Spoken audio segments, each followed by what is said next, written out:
Hello guys, welcome to your music theory class. My name is Ezekiah and this is Ezishinet Initiatives. I am your music teacher. You can call me Ezishinet. Follow me on all social media platforms at Ezishinet. This is the part 4 of your music class and we are going to be treating scales today. Alright, scales. So let's go right into it. But before I do that, do not forget to give this video a very big thumbs up. If you have missed any lesson at all, any episode, you can just go through my channel. You are going to see the videos right there, the part 1, part 2, part 3, and this is part 4. Make sure you follow through to the end, and I promise you in no time you'll be able to read music, you'll be able to interpret your own music by yourself. Okay, do not forget to give this video a very big thumbs up. Do not forget to share as well, and remember to subscribe and turn on your notification bell so that you get notified each time I upload a new video. Our music classes comes up every Tuesday by 8 p.m. so make sure you keep a date. Okay, all right, let's go into it.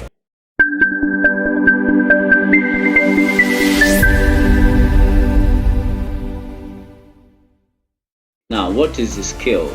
A scale is a series of musical notes played or sung in a specific order. Scales are the building blocks of music. You must not forget that. Now, let's talk about tones and semitones. They have a huge role to play in what we're treating today.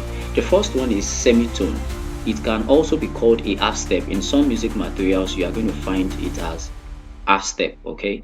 But I like to use the word semitone. I'm used to that, so I'm just going to use that a lot. Now, it is the distance from one note to the other, and that other note happens to be the nearest note. Okay, the nearest one. I'm going to show you that. And then we have tone.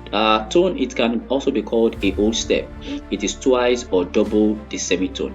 All right, now let's have a quick illustration of what I have just said right now. Now let's look at this place. You have half step here, and then we have whole step here. Now let's look at the steps. Now every key, I've said this before in previous lessons, that every key on the keyboard or on the piano has its own function. If you press any key, either white or black, it will definitely give a sound.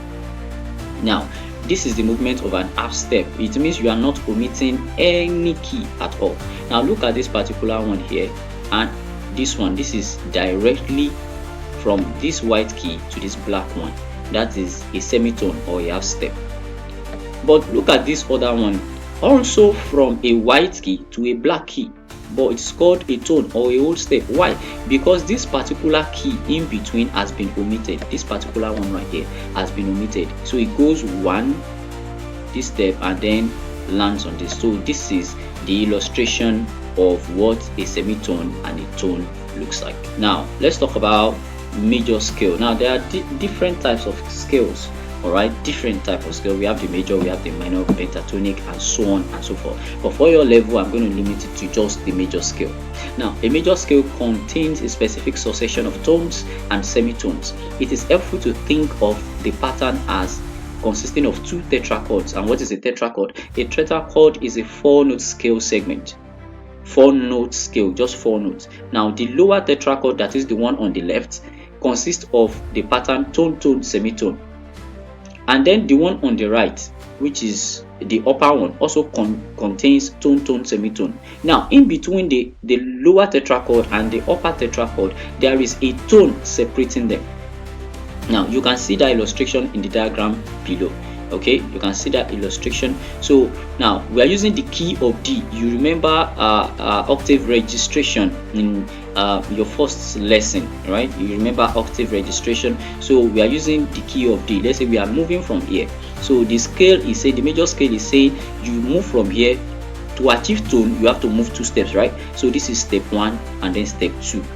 So that is why you have this arrow pointing from here to here.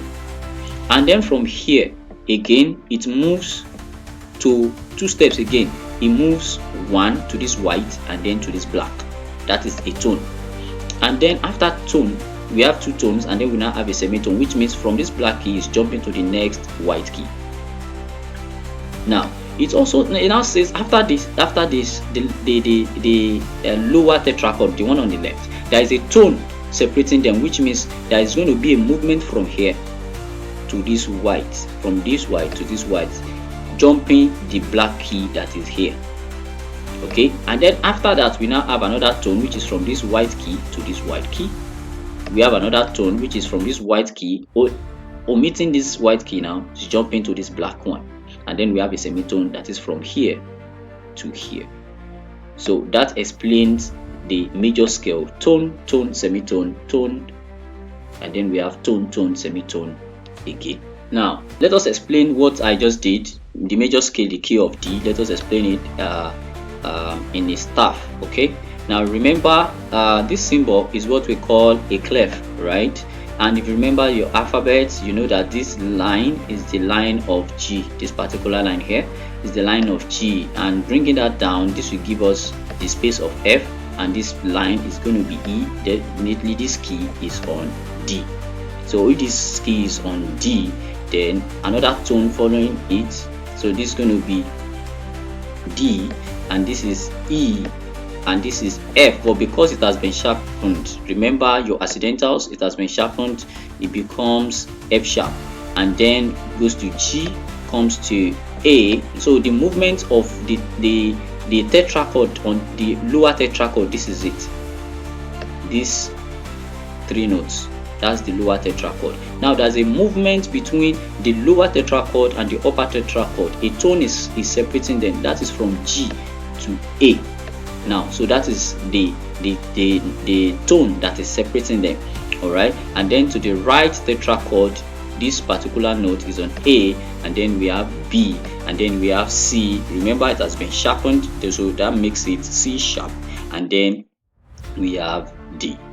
Now let us take a look at the notes that is written below it. It says all major scales use the notes of the musical alphabet in order. No notes are skipped and no notes occur twice.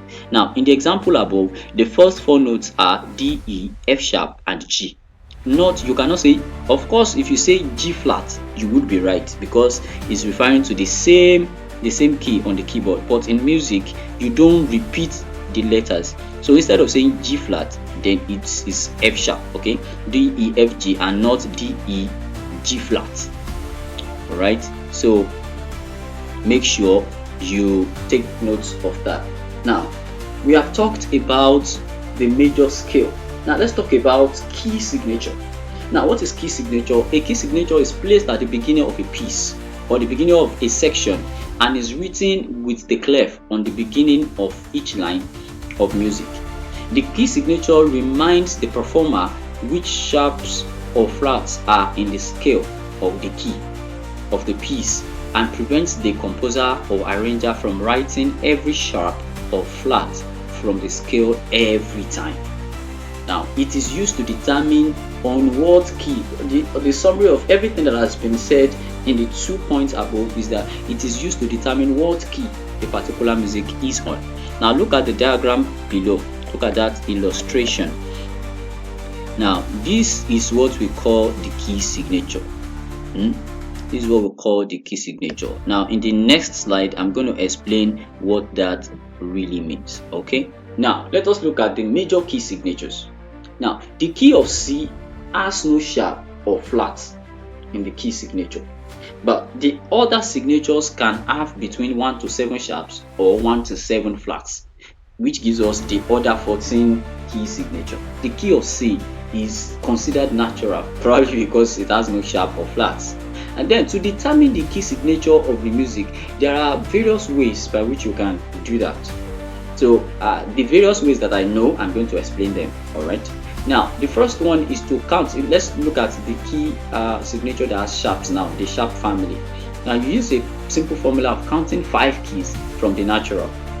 So let's say you have 1 sharp now, so you count from C. Look at this diagram on the left hand side, look at that illustration. So let's say you have 1 sharp, just like you have it on this back, right? Just like you have it here. If you have 1 sharp, just count C, D, E, F, G. That gives you the key. Now if you want to count for the second sharp, now if you look at the second bar, we now have 2. So you already counted the first one up to G, so the second one you count from G now, G, A, B, C, D, and you do the same thing for the rest, and that is going to give you your key signature. Now for the flat family, instead of counting 5, but for the flat family you count 4. That means if you have one flat, you count from the natural, which is C, C, D, E, F. And from F, you count F, G, A, B. That is why you have F, B, E, and so on and so forth. Now, something is unique about the flat family. Except for F, every other one carries a flat. So, which means for 2 flats, it is B flat. You have E flat, we have A flat, D flat, G flat, and C flat. Alright, I hope you get that. Moving on now. Now, it is important to memorize the order of sharps and flats, since you'll be writing key signatures regularly. Now, the order of sharps can be written as F, C, G, D, A, E, B. And the mnemonic to remember is fast cars go dangerously around every bend. And I am not sure I can remember that. So I think it's better I just stick to counting my 1, 2, 3, 4, 1, 2, 3, 4, 5. Now the order of flat is B, E, A, D, G, C, F. And if you write that in reverse, it is the order for the sharps. So which means if you write the order of the sharps in reverse, it is the order of the flats as well. And the order of the flats can be mnemonics as bead, GCF, which is BEAD and GCF. Or a common mnemonic that you can use that goes backward and forward is a mnemonic: Father Charles goes down and ends battle. That is the mnemonic for the sharps. And if you reverse it, you can also say battle ends and down goes Father Charles. So like I said, there are various ways by which you can use to determine which keys are sharpened or flattened and what's your key signature in music. So one method which I think is a kind of shortcut, it is preferable to memorize those ones, like I said, count or you memorize. But let's look at this now. For key signatures with sharps, just go up a half step from the last sharp to find the key. Now let me give you this trick. Just go up from the last sharp. Now for this bar we have only one sharp, right? So now just go up a step. So if you leave this line, you are going to enter into a space. Okay, that space is the space of what? Now this line is the line of F, and the space is the space of G. That's why we have G here. Now the last sharp here is on the space of C. If you go up to the line, that's D. The last one here is on the space of G above the F line, and if you go up into the ledger line above it, that's going to be A. So that is the shortcut. And then for the flat, you use the second to the last flat as your key. The second to the last flat as your key. Now that might not be applicable when you have one flat, okay, but then when you have two, this one, the first one here, is the second to the last. So what key is on that? That's B. That makes it B flat. Now let's look at the second one. This one right here is the second to the last, which is on the space of what? Of E, and that's E flat. So that is a very wonderful shortcut that you can use to determine your key in music. Alright, that does it for today's class. I'm sure you have learned one or two things on scales, the key signature, and you can be able to tell the keys in a particular music. Now I have an assignment for you. You just have to do your assignment and drop your answers in the comment section below. The first 10 persons to get the correct answers 100% will be rewarded with 10 gig of data for the week. Alright, so the first section is asking you to give the key signature and specify the major key. Give the key signature and specify the major key. Okay, that is what you are asked to do there. You have 14 questions there. Now the second one says write the major key signature for each key given. Be sure to use the correct order of sharps and flats. So just tell me, you might not be able to draw a staff in the comment section. Just tell me how many sharps, how many flats, and so on and so forth. So I look forward to seeing your answers in the comment section below. Like I said, the first 10 persons that get 100% will be rewarded 10 gig of data regardless of your network. Thank you so much for attending today's class. My name is Ezekiah. I am your music teacher. Call me Ezeshinet, and you can reach out to me on all social media platforms at Ezeshinet. Do not forget that if you have learned one or two and you see that my videos are really helping you, you're a chorister, you're a choir trainer, my videos are helping you to enlighten your choir members, and even personally you're learning how to read your music gradually. Make sure you give this video a very big thumbs up. Make sure you share this video to your choir members. Make sure you share this video to your colleagues in the choir, your fellow musicians, those that are interested in learning how to read your music. Make sure you share this video to them. And at the same time, do not forget to hit the subscribe button and turn on your notification bell so that every time I upload a new video, you get notified easily. Thank you so much for watching today's video, and I'm going to see you in the next one. Bye bye.